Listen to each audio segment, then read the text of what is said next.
6-year-old Haley Zega was on a hike with her grandparents. Haley spots a waterfall that's off the side of the path, and she wants to go to it. And it was something that the grandparents just did not feel comfortable letting their granddaughter do, and so they told Haley no. And as they're walking, Haley would just slow down more and more. She was intentionally trying to take as long as she could, but the grandparents made sure they kept her in their view. So they would walk a little ways and turn, and she'd be right there. And then at some point when they turned, she wasn't there. The grandparents just ran all up and down this trail screaming for Haley, and they never found her, and so they ran down and they called police. The largest search and rescue mission in the history of Arkansas was launched for Haley Zega. But after 2 days, despite this incredible search, really no progress had been made. The only thing that had been found was one of the dog teams had tracked her scent up to a nearby road where the dog stopped, meaning the scent is now gone. And unfortunately, what that told investigators is it looks like Haley got picked up by some motorist. There were 2 searchers well outside of the primary search area. They spotted her. Overall, she seemed okay. She said that she was walking behind her grandparents and that she looked down, and then when she looked up again, she didn't know where she was. It got dark and she slept on top of that bluff. And she said, "That's where Alicia told me to stay." And they were like, "Who's Alicia?" And she said, "Oh, she's my imaginary friend. I met her on the bluff." And Haley said, "Alicia led me down the bluffs, and she stood in front of me and made sure that I didn't fall forward. She has black hair, brown eyes, she's 4 years old." And then Haley began singing songs that she had learned from Alicia. There was another little girl who had gone missing in the exact same spot as Haley 23 years earlier. She was 4 years old, she had black hair, brown eyes, her name was Alana, and she had died on those bluffs. News outlets were saying this imaginary friend was actually Alana, and that she was Haley's guardian angel. Haley, who's now 25 years old, says, "I don't know who or what she was, but she saved my life." Larry approached his wife and said, "Hey, I'd like to head up to Lake Erie and go fishing for the weekend." That night, Lake Erie was hit with a massive thunderstorm. And then the following morning, the Coast Guard discovered Larry's boat floating around. He was never found, and he was eventually declared dead. 8 years later, Larry Bader's niece, Suzanne Peka, was at a sporting goods show with a friend of hers. And in the middle of this group was this man doing an archery demonstration. Suzanne's friend turned to Suzanne and said, "Hey, doesn't this guy look exactly like your uncle?" And all of a sudden she saw it too. Suzanne and the friend ran over, and Suzanne says to him, "Hey, you look exactly like my uncle, Larry Bader, who went missing." And he kind of smiles and says, "I don't know Larry Bader. My name is John Johnson. People call me Fritz." And they said, "Look, will you please just humor us and go to the police station with us and get fingerprinted?" And he's like, "Okay, fine. I'll go to the police station with you." And afterwards, the police would tell him, "You are Larry Bader." He could not believe it. All he had was a contiguous stretch of memories from when he was a very young child as Fritz Johnson all the way to the present. When Fritz showed up in Omaha, Fritz just kind of thread himself into the Omaha community.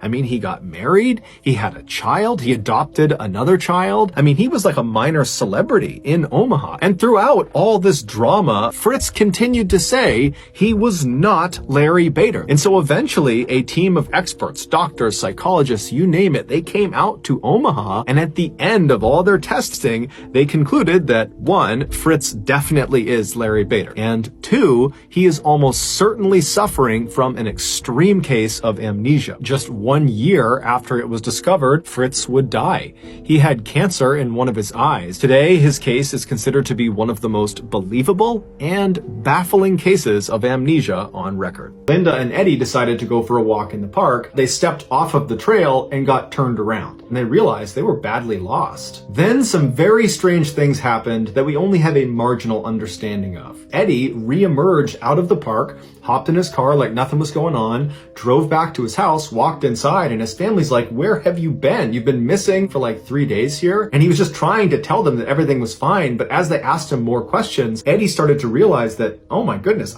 I actually don't know what happened. And so his family called this relative that Eddie had claimed he dropped Linda off at, and when the relative picked up, they said, "No, we don't have Linda here." And so the family contacts police, and they look all over this park for days and days, and there's no sign of Linda 3 days after Eddie had reemerged from the park and 5 days after they had originally gone missing. Some searchers that were on ATVs were about 2 miles away from the entrance of the park in this very thick area, and they found Linda. She really had no idea what was going on. She said she didn't understand how she got where she was, but as she's laying in the hospital, she starts kind of coming to and her memories start flooding back. She said on one of the last mornings she was out there, she woke up, she hears movement coming off to her right, and she turns, and standing next to a tree is this dark silhouette of a man who's just staring at her. He's got no features. He's just this shadowy figure. And she looks at that one and realizes there's another one and another one and another one. They're all around her looking in, these dark shadowy figures, and she's so scared. And as she's looking around at all of them, it seems like they registered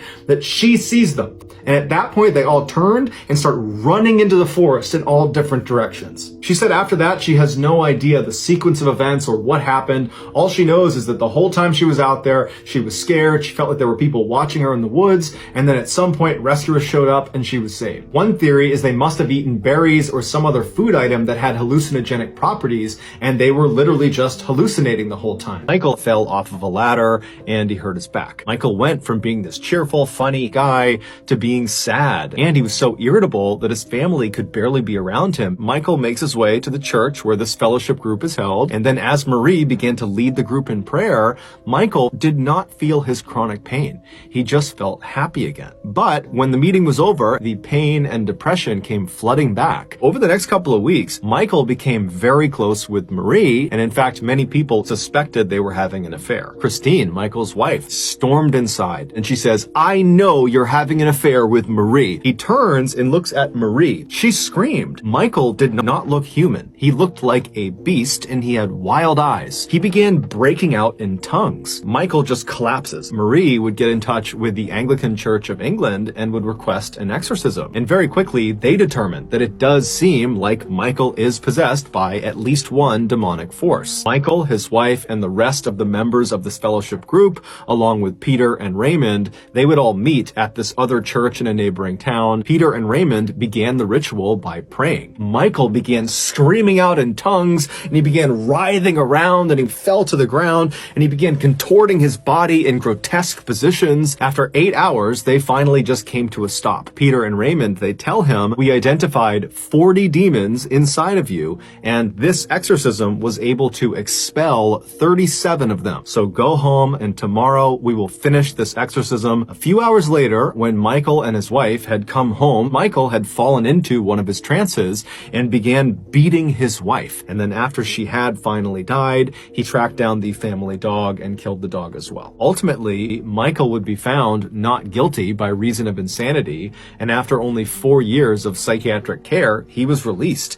And today, he is still living free in Ossett. People come out to this bridge to go bungee jumping. Yesenia and her boyfriend, they get in line. Yesenia is starting to panic. Suddenly, bungee jumping looked terrifying. And so her boyfriend, he's trying to calm her down, but she did tell her boyfriend that she's not about to back down. And then finally, Yesenia and her boyfriend reached the front of the line, and the staff members are putting on their harnesses and getting them ready. And then at some point, one of the staff members finally says, "Okay, jump." And so Yesenia jumps. It would turn out Yesenia had made a mistake. That staff member was talking to her boyfriend. They had not attached the actual elastic rope to her ankles. There was nothing stopping her from smashing into the ground. Yesenia did not die from impacting the ground.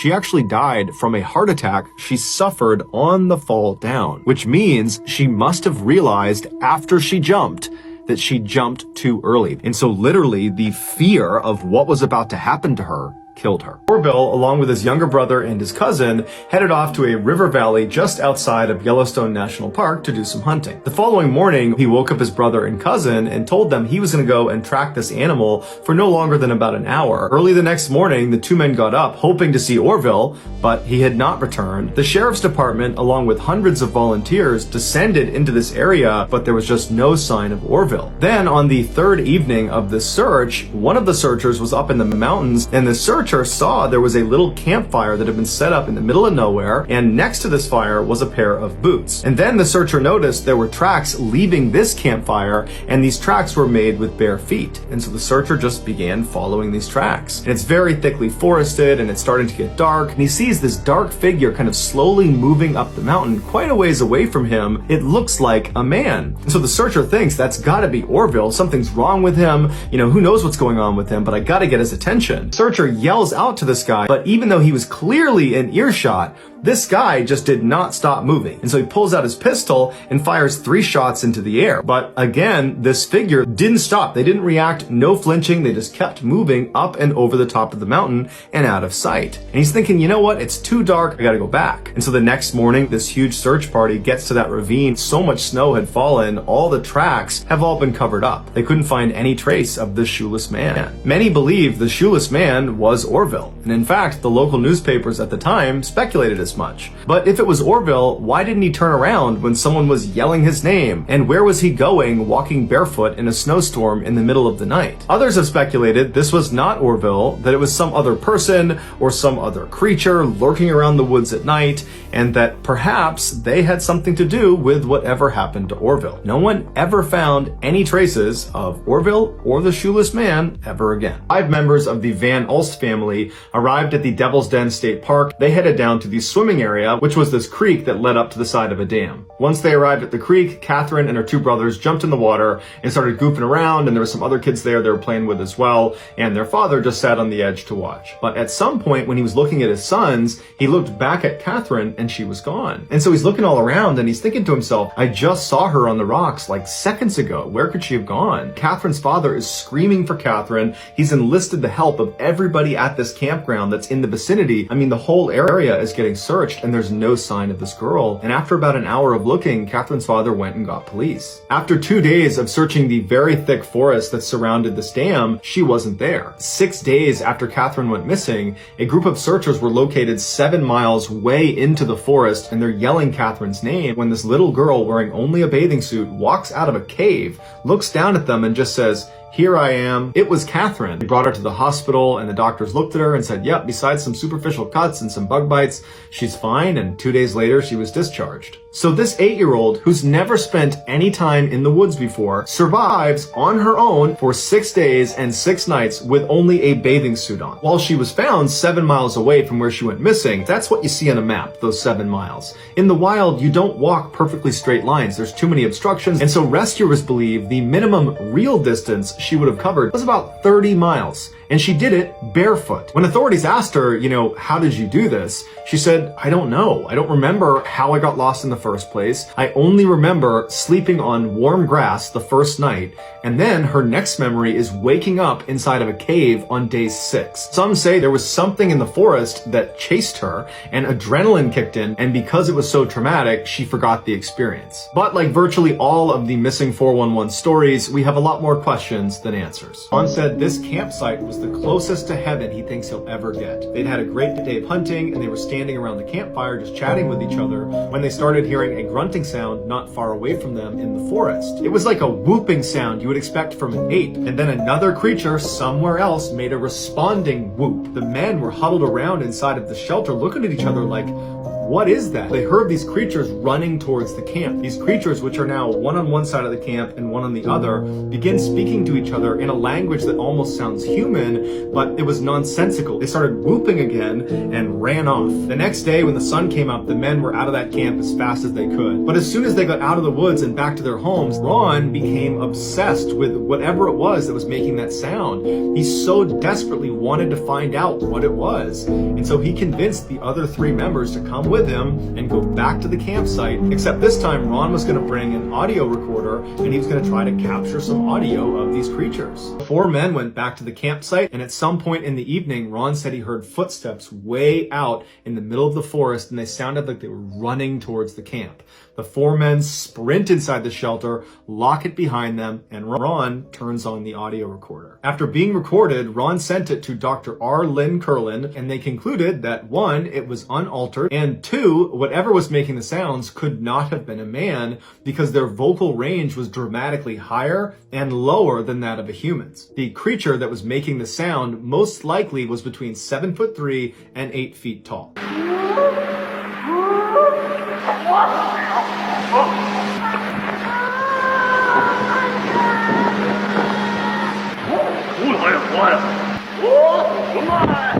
Right there, I just seen movement right through there. Despite numerous attempts to debunk this recording, it still stands as a legitimate, unedited recording. Although what they were recording is still a mystery.